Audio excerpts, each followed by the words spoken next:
அல்லாஹ்விடமிருந்து தூரமான காரணத்தினால், சடவாத தத்துவங்களுக்கு நாங்கள் சடவாத தத்துவங்களினால் ஈர்க்கப்பட்ட காரணத்தினால், மெக்கானிக்கல் லைஃபிற்கு நாங்கள் பழக்கப்பட்ட காரணத்தினால், ஐடிக்கும் டெக்னாலஜிக்கல் அட்வான்ஸ்மெண்ட்டுக்கும் நாம் அடிமைப்படுத்தப்பட்ட காரணத்தினால், டெக்னாலஜியையும் விஞ்ஞானத்தையும் நமது கடவுள்களாக நாங்கள் மாற்றிக்கொண்ட காரணத்தினால் நாங்கள் இப்படிப்பட்ட உண்மைகளை அனுபவிக்க முடியாதவர்களாக இருக்கிறோம். நாங்கள் அல்லாஹ்வை திக்ர் செய்யும் பொழுது எவ்வளவு தூரம் ஒருவனுடைய சொல்லில் செயலில் மாற்றம் ஏற்படுகின்றது என்பதை, அவன் ஒன்றை சொல்கின்ற பொழுது எவ்வாறு அவனது சொல் மக்கள் மத்தியிலே தாக்கத்தை ஏற்படுத்துகின்றது என்பதை, அல்லது அல்லாஹ்வை அதிகம் திக்ர் செய்கின்ற ஒருவருக்கு தண்ணியை ஓதி கொடுக்கின்ற பொழுது அல்லது ஒருவரின் மீது ஓதி ஊதுகின்ற பொழுது அதன் தாக்கம் எவ்வாறு இருக்கின்றது என்பதை நாங்கள் அனுபவ ரீதியான பல ரிப்போர்ட்களை நாங்கள் படிக்கலாம், பார்க்கலாம். நாங்கள் எங்களது பெற்றார்களிடம் மூத்தவர்களிடமிருந்து எத்தனையோ கதைகளை கேள்விப்பட்டிருக்கிறோம். ஆனால் நாங்கள் நம்புவதில்லை.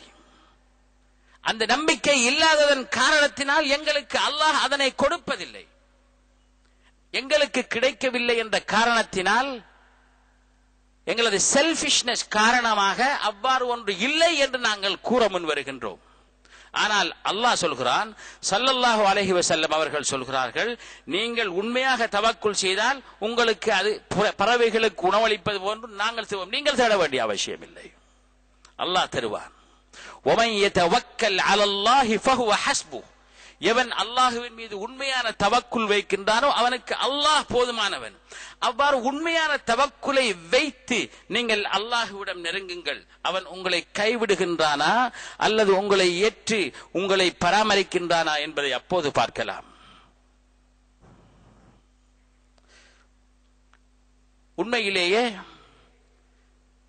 இந்த புத்தகமானது அல்லாஹுவை எவ்வாறு முராகபா செய்வது, தியானம் செய்வது, அந்த தியானத்தின் முறை என்ன என்பதை தெளிவுபடுத்துகின்றது. ஆனால்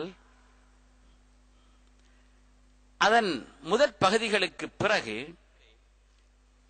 நான் ரஃபியுத்தீன் மௌலவியாக இருந்திருந்தால் 35 அல்லது 40 பக்கங்கள், ஒரு 35 பக்கத்துடன் இந்த புத்தகத்தை நிறுத்தியிருப்பேன். ஏனென்றால் அதை தாண்டியவைகள் மிகவும் ஆழமான ஆத்மீக உண்மைகள், என்னால் கூட விளங்கிக் கொள்ள முடியாத சில கருத்துக்கள். அவர் எதனை நாடுகின்றார், எதனை சொல்ல முயன்கின்றார் என்பது எனக்கு தெரிகின்றது. இருந்தாலும் இதை வாசிக்கின்ற ஒருவன் சரியான முறையிலே ரஃபியுத்தீன் மௌலவி அவர்களின் நோக்கத்தை புரிந்து கொள்வானா என்பதில் எனக்கு 100க்கு 100 சந்தேகம் இருக்கின்றது. அதனால் தான் அப்படிப்பட்ட விடயங்கள் எழுதப்படாமல் இருப்பது நல்லது. எழுதினால் அதை மிகவும் தெளிவாக, எந்த சந்தேகத்திற்கும் இடமின்றி எழுத வேண்டும். அப்படி எழுதினால் இது 1000 அல்லது 2000 பக்கங்களை கொண்ட ஒரு புத்தகமாக மாறும். அவ்வாறு இல்லை என்றால் அது சில நேரம் குழப்பத்தை ஏற்படுத்தலாம். ரஃபியுத்தீன் மௌலவி அவர்கள் எதை சொல்ல வந்தார்களோ அதை விட்டுவிட்டு வேறு திசைகளுக்கு மக்களின் சிந்தனைகள் செல்லலாம். அதனால் தான் அடுத்த பதிப்பிலே இந்த புத்தகத்தில் ஒன்று கூடிய அளவு அந்த விடயங்களை விளங்கப்படுத்தி, முதலாவதாக நமது ஊரிலே, நமது தேசத்திலே இந்த துறையிலே புத்தகங்கள் மிகவும் எழுதப்படவில்லை.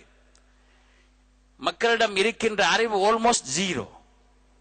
அவர்களை படிப்படியாக அவர்களை எடுத்துச் செல்ல வேண்டுமே அன்றி, எடுத்த உடனேயே உயர்ந்த ஆத்மீக உண்மைகளை அவர்களின் முன் வைப்பதன் மூலம் அவர்கள் அதனை தாங்கிக் கொள்ள முடியாமல், அவர்களது சக்திக்கு அப்பால் இருக்கின்ற காரணத்தினால் அவர்கள் முற்றாக உதறி தள்ளிவிடவும் முடியும்.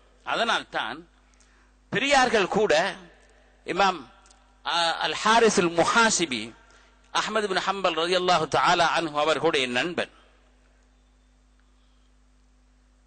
ஒரு சூஃபி. அஹ்மது பின் ஹம்பல் ரலியல்லாஹு தஆலா அன்ஹு அவர்கள் சூஃபி மின் அஹ்லில் ஹதீஸ், வெளிப்படையாக ஹதீஸோடு நின்று கொள்பவர், அமல் செய்பவர், மாபெரும் மகான், சூஃபுகளினால் பெரும் ஒலியாக காணப்படுகின்ற அவர்கள் இருந்தாலும் அதிகம் ஆத்மீக கதைகளை இவர் கதைப்பதனால் ஹாரிசுல் முஹாசிபி அவர்கள் முஹாசிபி என்று பெயர் வைக்கப்பட்டதை அவர்கள் அதிகம் தன்னை குறை கண்டு தனது நஃப்ஸை திருத்தி எடுப்பதிலே டைமை செலவு செய்தவர். அதனால் தான் அவர்கள் முஹாசபா, தன்னை எப்பொழுதும் சுய விசாரணை செய்பவர். தனது மகன் இமாம் அஹ்மத் பின் ஹம்பல் ரலியல்லாஹு தஆலா அன்ஹு அவர்களின் மகன் ஹாரிசுல் முஹாசிபி உடன் அடிக்கடி செல்வார். அவர் அதை பேச்சுக்களை கேட்டு ஆத்மீகம் பேசுவார், நஃப்ஸை பற்றி பேசுவார், எவ்வாறு நஃப்ஸை வெல்லுவது. ஏஜே ஆர்பரி அவர்கள் அல் ஹாரிசுல் முஹாசிபி அவர்களின் அண்மையிலே ஒரு 40 வருடங்களுக்கு முன் மறைந்த பிரிட்டிஷ் ஆக்ஸ்போர்ட் அல்லது கேம்பிரிட்ஜ் யூனிவர்சிட்டியின் ப்ரொஃபசர் ஏஜே ஆர்பரி அவர் சொல்கிறார், இந்த முஹாசிபியின் புத்தகங்களை நஃப்ஸை பற்றி, ஒரு நஃப்ஸை திருத்துவது எப்படி என்பதை பற்றி அவர் எழுதியதை படித்துவிட்டு அவர் சொல்கிறார், இன்று மேற்கத்திய உலகில் சைக்காலஜி மிகவும் வளர்ந்திருக்கின்றது. இந்த 20ஆம் நூற்றாண்டின் வளர்ந்த சைக்காலஜி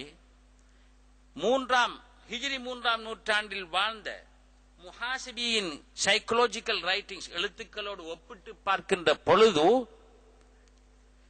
இது ஒன்றுமே இல்லை. இன்றைய 20ஆம் நூற்றாண்டின் மேற்கத்திய வெஸ்டர்ன் சைக்காலஜி என்று கூறுகின்ற அளவுக்கு சைக்காலஜிக்கல் ரிசர்ச், நஃப்ஸை பற்றியும் ஆத்மாவை பற்றியும் பேசிய அந்த இமாமுடன் இமாம் அஹ்மத் பின் ஹம்பலின் மகன் செல்வதுண்டு. அஹ்மத் பின் ஹம்பல் ரலியல்லாஹு தஆலா அவர்கள் ஒரு நாள், மகனே, அவரோடு செல்வது எனக்கு விருப்பமில்லை, நீ செல்லாதே என்று சொன்னார்கள். ஏன்? இந்த நஃப்ஸை பற்றிய ஆழமான கருத்துக்கள் உனக்கு தேவையில்லை என்று. ஆனால் பலரும் ஹாரிசுல் முஹாசிபியுடன் செல்வதை கண்ட பொழுது, தனது மகனும் அவரால் கவரப்படுகின்றார் என்பதை கண்ட பொழுது, தனது நண்பர் ஒருவரிடம் ஹாரிசுல் முஹாசிபியை விருப்பத்துடன் அணுகி அவர் எங்கெங்கெல்லாம் பேசுகின்றாரோ அங்கெல்லாம் அவரின் பின்னால் செல்கின்ற ஒருவர், அவரிடம் அஹ்மத் பின் ஹம்பல் சொன்னார், அவர் அஹ்மத் பின் ஹம்பலுக்கும் நண்பன், உனது வீட்டிற்கு ஹாரிசுல் முஹாசிபி வருகின்ற பொழுது என்னை அழை, நான் இரகசியமாக வந்திருந்து அவர் என்ன பேசுகின்றார் என்பதை கேட்கப் போகின்றேன். ஏனென்றால் இமாம் அஹ்மத் பின் ஹம்பல் அவர்கள் அதிகம் இப்படிப்பட்ட மனிதர்களுடன் இருக்கவில்லை. அந்த நண்பர் ஹாரிசுல் முஹாசிபியை தனது வீட்டிற்கு அழைத்து இமாம் அஹ்மத் பின் ஹம்பல் அவர்களுக்கு ரகசியமாக சொன்னார்கள், இன்றைக்கு நான் அழைத்திருக்கின்றேன், நீங்கள் வாருங்கள் என்று அவரை தனது வீட்டிற்கு எடுத்துச் சென்று மேலே ஒரு இடத்திலே ரகசியமாக வைத்து விட்டார். இமாம் அஹ்மத் பின் ஹம்பல் அவர்கள் அங்கே இருந்து கொண்டிருந்தார்கள். இமாம் ஹாரிசுல் முஹாசிபி ரலியல்லாஹு தஆலா அன்ஹு அவர்கள் பேச ஆரம்பித்தார்கள். ஞான என்று நாங்கள் சொல்வது போன்று மாரிஃபாவுடைய விஷயங்கள், வளமையான தொழுகையும் ஜகாத்தையும் ஹஜ்ஜையும் கல்யாணத்தையும் தலாக்கையும் பற்றி பேசுவதற்குத்தான் 1000 பேர் இருக்கின்றார்கள். இதை பற்றி பேசுவதற்கு ஆட்கள் இல்லை. இதை பற்றித்தான் அவர்கள், ஆனால் பப்ளிக்லே பேசுவதில்லை. அதற்கு தகுதியான, அதை விளங்கக்கூடிய பக்குவமடைந்த மக்கள் முன் அவர்கள் பேசுவது. அந்த கூட்டாளியின் வீட்டிலே அவர்கள் சந்தித்து பேச வந்த பொழுது இமாம் அஹ்மத் பின் ஹம்பல் அவர்கள் வந்து ஒரு மூலையிலே மேலுக்கு இருந்து கொண்டு கேட்டுக் கொண்டிருந்தார்கள். அஹ்மத் பின் ஹம்பலின் ரெஸ்பான்ஸ் எவ்வாறு என்பதை பார்ப்பதற்காக அந்த வீட்டுக்கார நண்பர் மேலுக்கு சென்றார். அஹ்மத் பின் ஹம்பல் அவர்கள் தனது இரு கண்களாலும் கண்ணீர் நிறைய அழுது கொண்டு, இந்த அழகான ஆழமான பேச்சை நான் இவ்வளவு நாளும் கேட்காமல் இருந்திருக்கின்றேனே, இந்த உண்மைகளை நான் அறியாமல் இருந்திருக்கின்றேனே என்று கூறி அன்றிலிருந்து ஹாரிசுல் முஹாசிபியை தொடர்புகளை உற்சாகப்படுத்த ஆரம்பித்தார் அஹ்மத் பின் ஹம்பல் அவர்கள். சில ரிவாயத்துகளின் படி அந்த நண்பர் மேலுக்கு ஏறிய பொழுது இமாம் அஹ்மத் பின் ஹம்பல் அவர்கள் மயங்கி கிடப்பதாக கூறுகின்றது சில ரிவாயத்துகள். மயக்கம் தெளிந்ததன் பின் என்ன, எவ்வாறு ஹாரிசுல் முஹாசிபியின் பேச்சு என்று கேட்ட பொழுது, இதுதான் பேச்சு என்று அஹ்மத் பின் ஹம்பல் ரலியல்லாஹு தஆலா அன்ஹு அவர்கள் சொன்னதாக நாங்கள் வரலாற்றிலே படிக்கிறோம். இதிலிருந்து நாங்கள் விளங்குகிறோம், அப்படிப்பட்ட உயர்ந்த உண்மைகள் எல்லோருக்கும் முன் ஸல்லல்லாஹு அலைஹி வஸல்லம் அவர்கள் சொல்லியிருக்கிறார்கள், கல்லிமுன் நாஸ அலா கத்ரி உகூலிஹிம், மக்களுடன் பேசும் பொழுது அவர்களது புத்தியை இடை போட்டு அதற்கேற்றவாறு பேசுங்கள். அத்துஹிப்பூன அன்